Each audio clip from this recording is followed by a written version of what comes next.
Ang KNN ay hatid sa inyo ng UNICEF.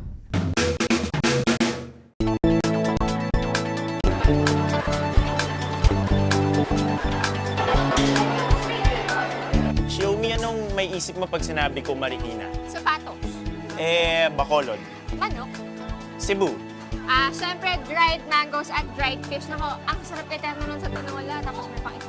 Pwede. Pero alam mo ba, ang Cebu, hindi lang yan ang kilala para sa masarap na daing. Bisitahin natin ang Camarines Norte at kilalanin ang mga batang mangingisda.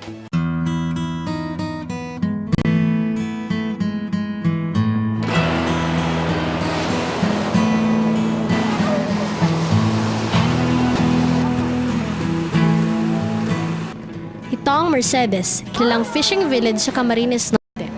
Ang dagat dito ay pinagkukunan ng sariwa, mura at malaking isda. Kaya naman, pangingisda ang karaniwang ikinabubuhay ng mga taga rito. Ito si Jeric, 17 taong gulang at 3 taon nang nangingisda. Pagtungtong ng first year high school ay tumigil na si Jeric sa kanyang pag-aaral. Gusto kasi niyang makatulong sa kanyang 11 kapatid at inang may sakit.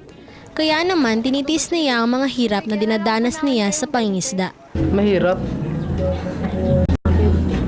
Kasi hirap maglaot.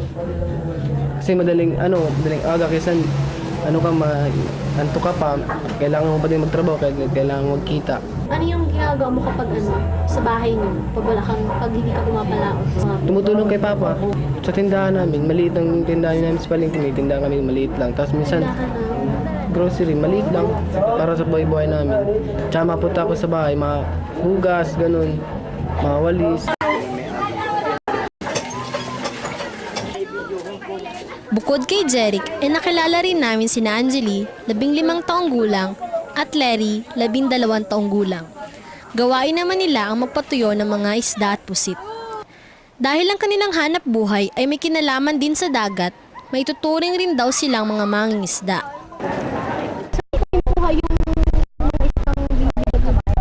May madating na bangka, nag-order na sila ng isang, kaya depende dun sa isang collar o dalawa. Nag-order sila dun sa may Pandawan. Tapos pagdating dito, binababad na sa asin. Tapos damag ito. Ayos ba namin itong lalagyan ng isda? Ito nga ng capping. Sa bawat napunong cupping o lalagyan ng mga pinapatuyong isda at pusit, ay binibigyan sila ng 75 sentimos. Sa loob ng isang araw ay kumikita si Angeli ng 10 piso. Ang kita niya ay napupunta sa mga gastusin sa paaralan at sa bahay. Pinansyal na problema rin ang dahilan ni Larry kung bakit siya tumigil sa kanyang pag-aaral. Upang makatipid, pinatigil muna si Larry ng kanyang mga magulang habang nasa elementarya pa ang kanyang nakababatang kapatid.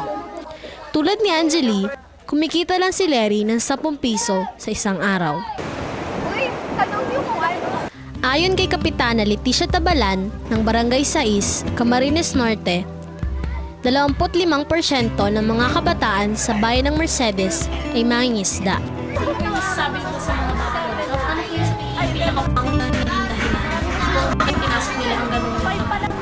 Wala sa dagat at kung malakas ang panahon, wala talaga hirap. Kaya dala siguro ng kahirapan, kaya nauobliga yung mga kabataan na tumulong sa magulang.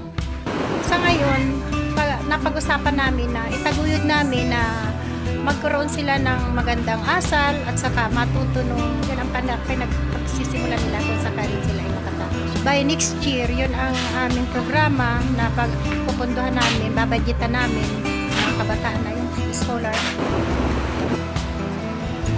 Kahanga-hanga ang hangarin ng mga batang mangingisda na makatulong sa kanilang mga magulang.